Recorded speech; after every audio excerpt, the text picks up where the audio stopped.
Chinese bowls and putting contemporary sort of graffiti art. You can't see it in this sort of washed out slide, but there's really delicate drawings on the inside of this that are reminiscent of the kind of paintings that will go on in blue and white decoration, but it's all graffiti art on the inside. And then I made this really bizarre looking pedestal for the bowl. I sort of was literally trying to celebrate this bowl. It's not very good, but it's what I was doing then. And then you try to do all this stuff. And then still playing with my throwing and altering situation and trying to infuse a little bit more jazzy stuff in it. Bridges into the two-dimensional I found really exciting. Trying to get some of that energy back. But then I really started to learn and found out that John Gill made all his pots from slabs. And I was like, oh my goodness, slabs. Pretty John Gill-esque. But then I said, you know, I'm going to try to do that stuff, but I'm going to throw the forms.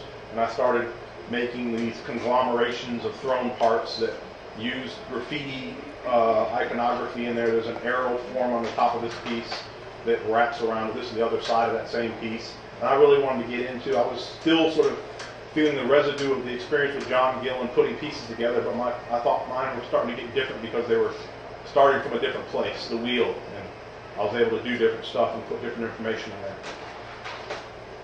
And I kept doing that and trying to get a little bit more subtle. This is sort of very African kind of silhouette, but at the same time Chinese. And then I cut through the wall and created these overlaps and thin layers of clay. And that was kind of fun. And it seemed dynamic and graffiti-like for me. And you'll see a slide here a little later. If you remember the sort of really thin layer in here, that's actually cutting all the way through the wall and lifting it up and pasting it back on top without the pot collapsing. Crazy stuff. And so I started making stuff. Looking back at my African roots again, this is based on an African mallet form, and I'm marrying it with these wings on the sides, and I'm putting two-dimensional graffiti arrows on there. Just getting jazzy with stuff. I like to do all the aspects that I use. I like using the wheel, I like to hand build, and so I come up with excuses to come up with problems to investigate those tools. This is a series of cups that I made that play with pop imagery, graffiti imagery, and being a cup and using the wheel. This is made on the potter's wheel and then distorted.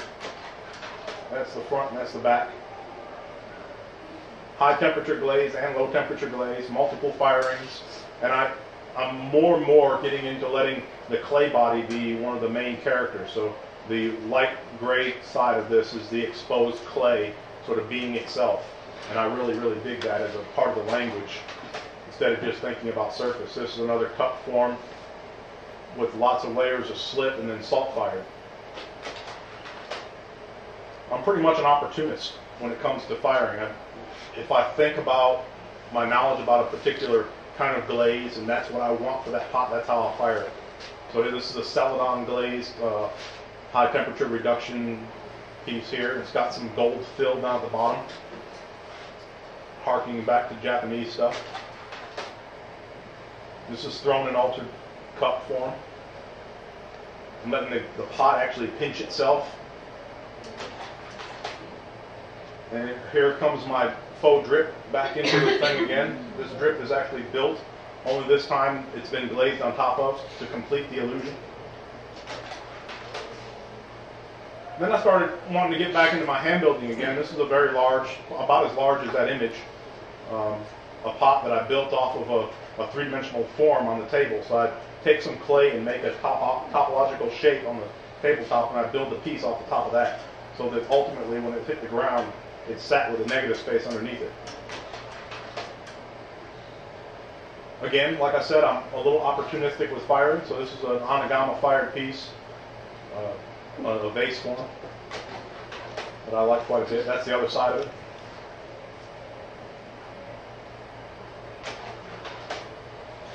This is out of the same kiln, different kind of clay, slightly more porcelaneous clay, a white clay body. And this is the other side of that piece. Very, very different. One side, other side.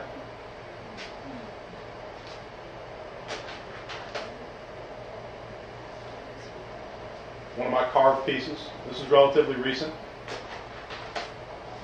And this piece is on tour around the country in a show called Shades of Clay. which is a group of different potters of different nationalities having a show under one title, trying to make some kind of pun between skin tone and clay tone.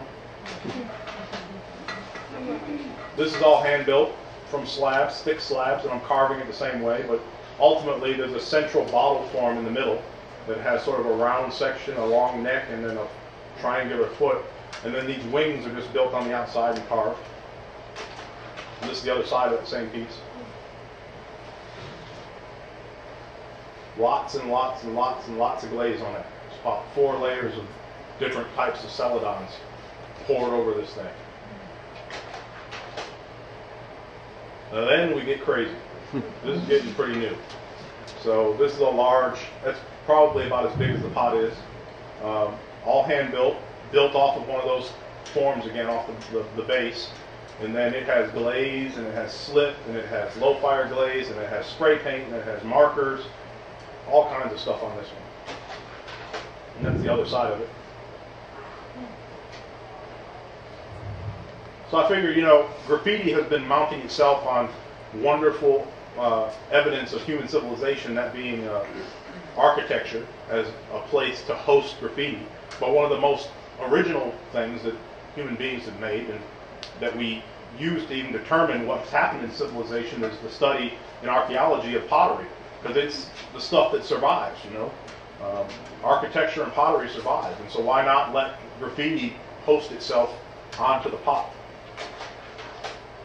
This is another one, pretty big piece, a little bit bigger than that image. Slips and glazes and volcanic glazes that are blistering, that sort of pinkish area up close is sort of a glaze that's bubbling up and foaming around. This is the other side of that piece.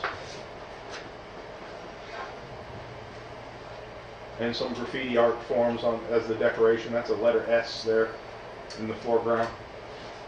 And then this is my most recent body of work, and these are my mystic clouds. These are built off of the same three-dimensional base forms, and then all coil built and abstracted. This is one side of a piece with some low fire glazes done on the second round of firing, and the other side is harkening back to the source of my cloud image, which is Chinese pottery, and this is sort of a blue and white decoration, which an image that could be seen as clouds or water or both.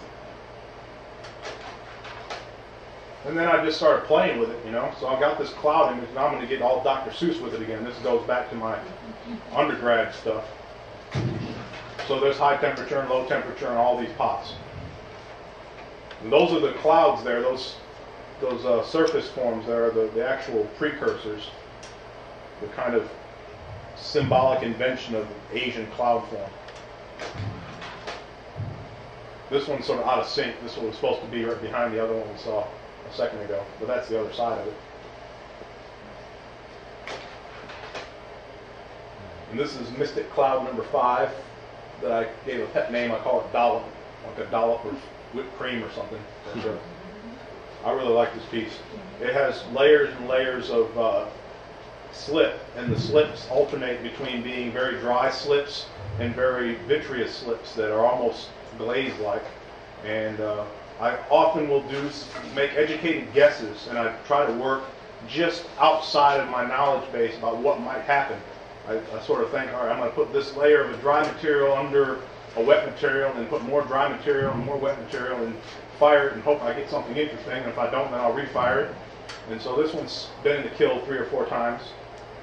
After it came out, I did sort of almost a printmaking trick with this, where I put this low fire black glaze over the whole thing, and then just wiped it off so it stayed in the recesses, so like a collograph or a monotype print, and did that fire, and then I came back out and I put these graphic clouds over the top of that. So this is pretty much the